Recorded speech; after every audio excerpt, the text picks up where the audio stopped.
first of all, she came in, she lit some Palo Santo, and the whole place smelled like the angels were let in from heaven to help us with our vegan recipe. This is Pinche Vegan Chef Linda, and she is making us Pinche Vegan tacos. So as a lot of you already know, I've been working my way to plant-based for many years. I have my slips. Sparkles, on the other hand, has never tried to be plant-based, but she is dedicating 2018 to being healthier in general. Yes. And a more plant-based lifestyle is in fact healthier. So even if you guys can replace 1 or 2 meals to start with, all we're saying is just try it. Try to get more vegetables into your diet. Try to get more plant-based foods into your diet for your health, for your family's health, for your pocketbook, because that was the other thing. We gave Linda a challenge and we were like, it has to be affordable, it has to be delicious, and it can't be things that it would be impossible to find all over the country, because we have fans from all over the place.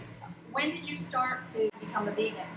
Well, I've been a chef for 5 years, and you know, I just found it so expensive to cook all this food that I'm being told that I have to cook, that I have to use all this cream, all this butter.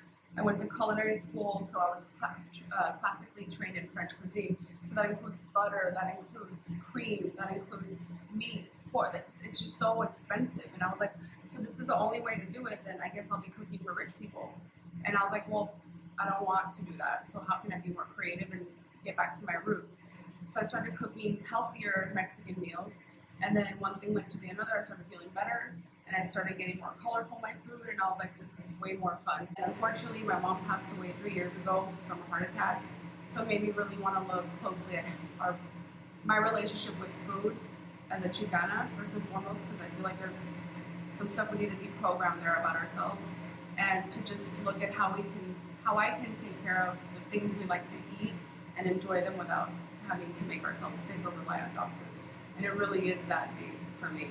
And actually ended up being so much fun and so colorful and inspiring other people to want to go vegan. So it's like, this is it. Like, I ask people that follow me, ask them, what do you have lying around at home? So I'm going to do a taco today with what I have at home. So we got potatoes. We're going to have some beans, some pinto beans. We're going to cook those together, get some flavors going. It's really, really easy. This is an optional. I'm going to throw in what you could find at any store that's vegan if you want to get into those meats. I'm going to throw in some of this sausage in there, and then just add, you know, little spices, get the flavors going with a little bit of a red onion, and then we're going to put some cilantro on it. So it's going to be colorful, flavorful, and really easy with stuff we tend to have lying around at home. Does the brand of sausage you use matter, or do you know? As long as it's vegan, but I find that a lot of them are using similar methods, and I feel like a lot of them are exploring different flavors as everyone starts going vegan. So I don't mind trying all these different brands, especially if they're like on a special sale price. I'll just try them. I don't really have a preference as long as they look flavorful, and you can make it taste good with all your other Mexican flavorings really easily. So. And what is this? Is this chorizo or is it's an Italian sausage, which means it just has a bunch of like spices and herbs. Especially markets where there's more people of color, they don't tend to have stuff like that's regularly available. Like you'll get this brand and then another brand and then this brand and another brand. So it's better to already have that mindset of being willing to try whatever's available. And the more you buy it, the more they want to buy it, the stores, and the more they'll have it available to us. And it really is like that, like the power's in our pocket. So that's why I just try whatever's available as long as it's vegan. It smells amazing in this kitchen. Be true to yourself, no matter what. No matter what. That's it. Never, you're going to go through hard things in life. You're going to doubt yourself. Your insecurities are going to come up. There's going to be mean people. There's going to be legal things trying to get in your way of starting your dream. But you just have to stay true to yourself. Even if you change and evolve, that's still who you are. And never doubt it, because it's there waiting for you. You just have to keep going. So because the sausage is what I want to get, is the most dense, you're going to cook that, put that first. And again, this is clean oil. This is organic sunflower oil. Make sure it's hot first and the oil's already hot. Because if you put cold food over oil that hasn't been heated up yet, then it's gonna make the pan colder, and now you have to wait longer for it to come up to temperature. And also just leave it alone. Like learn to leave your food alone. Let it do its thing. So I'm just gonna let that brown for a little bit. Add now the potatoes. Are kitchens conservative? Kitchens are not conservative, but there's a lot of stuff going on in kitchens, especially with women. So, and I was always told that's the only way, like you're always told, that's the only way to become a chef is to work for other chefs. Just because that's the way the French decided it was going to be doesn't mean that that's the way it has to be forever. And especially if they're not being nice and they're being racist, sexist, exploitive, it's all kinds of things. That's another reason why I was like, no, something needs to be done here. I need to do my own thing and maybe expose some stuff that no one's really talking about how people are treated, immigrants and women in particular. So now I'm adding the beans. And a lot of people have a lot of beans left over in their house. It doesn't matter what kind of beans. It doesn't matter what kind of sausage. You can do it without the sausage. A lot of people at home told me to, like, oh, turmeric. I have turmeric lying around. And this is a root. It's a spice, it's a root, and it's finely ground up after it's dry. This is really good because it's good for inflammation. It's actually like a natural antidepressant. It helps with so many things. I really recommend looking it up because the list will keep going. I'm gonna put a little bit of this, and you can sneak this into anyone's food. Like, kids won't even know you put it in there. I just put like a little, like a half a tablespoon. So for like, let's say you're doing like you see I'm doing this whole casserole right here of food. Like a half a tablespoon, I would say. It's gonna add color to it, and it's gonna kind of make it more like, remind you a little bit of curry. So I'm just putting the tortillas. I like to do it like this because this is how I grew up with it. It's so cozy like this. And I just put a little bit of oil, like a little bit of sunflower oil on them so they don't stick to it, and also so that you get a little bit of that flavor coming out of the corn in the tortilla. Look at how nice that already looks. So beautiful. Just like growing up, this is the way we grew up. I'm just gonna add some toppings. These are the salsas I use in my food stand. I use a salsa verde and I make a red salsa. I like to mix them together because it gives like a nice little contrast. This will give it more like of a fresh kind of a vibe. And then this is gonna be the red one that has a little bit of tomato, roasted tomatoes, roasted onions, garlic, a little bit of habanero. I'm really into color just because, I don't know, I feel like it just makes you feel better. And I think there's an actual scientifically proven fact there that there's such thing as color therapy. So why would you want your food to look like what it is dead? Let's make it look alive.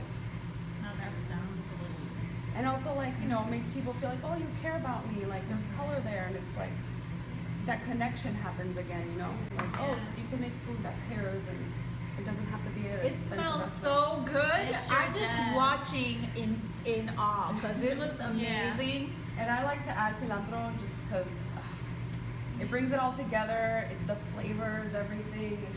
It's not the same without quite a bit of cilantro. It really isn't. I like to make it pretty. And then This is so exciting. this is called nutritional yeast, and this is basically like a vegan's answer to a little bit of a combination between like salt and like if you want a little bit of a hot, like a cheese sprinkle, this will give you a little bit of that funk in there. Nice. And it's not nasty, it's really good, it goes really well and everything. Yeah, And look, it adds like a little bit of like texture that looks pretty too. Makes it a little interesting. This is really good on pizza too, when you make your pizza at home. Now y'all know, I would not be sitting here and saying absolutely delicious. I'd be like, it's good. It's wonderful. There's a lot more to eat than just the things that you see in these local fast food restaurants. There's other things to eat aside from animals and aside from aside from cheese and the things that, you know, maybe eating them once in a while is okay, but eating them every day, it's taking a toll. So let's just expand our minds. Let's open our minds, open our hearts to all of the amazing things that are out here. You know what really got me to change was I had watched this video on Netflix. It's called What the Health. Not what the hell, what the hell. I first saw that and I was like, that was it. I went cold turkey that same night. I was like, I'm not going to eat meat no more because people don't understand what's put in the meat. All the drugs, the antibiotics, all the stuff they pump the chickens with. I mean, it's just ridiculous. So when I did quit, I did go through the symptoms of kicking the stuff You that's gotta in the kick meat. meat. I had the headaches. I mean, it was just disturbing. Especially dairy. It's Now I really have, heroin. yeah, dairy too. So now I have so much energy, it's not even funny. And when you eat a full She's looking meal, real cute now too. when you eat a full meal, you're not sleepy at the end of your meal. And you you're not shouldn't run feel like down. You have so much good energy. It's supposed to give. That was literally the purpose of food, is to revitalize you, to re-energize you, to refill the energy you just used up with work, with kids, etc. Like if you feel like crap, especially in like a dog eat dog kind of city like LA or wherever you're at, it's it's hard right now in the US. You don't want to feel slowed down, like depressed or like crap. You want to eat good food that tastes good and It makes you feel good. yeah. Flavors. When you put turmeric in there, it was all like, Me too. because turmeric reminds me of curry, and I know curry's a hard sell in my house. My son will eat curry, but my daughter will not touch it. But this, somehow you made it happen. It's just, You know what I mean? And it doesn't. delicious. It's delicious. absolutely delicious. And you guys, they did a wonderful job to try to show me that there are different ways for us to be able to eat and not have the meat. And what was really awesome is that she explained to me everything that she was putting in, and like you guys sold me. It's possible I might really be able to do this. I don't guarantee I'll do it for all 3 meals, but I'm going to try at least 1 meal. And I'm willing to do it for the evening time. And I just admitted yesterday that I'm just a little overweight. And so I'm going to give this a try. I You love it. should. And we love you, and we want you to be healthy. Thank you. I And love you too. y'all put us through the hoops. When we go visit and we have events, y'all be working us like slaves.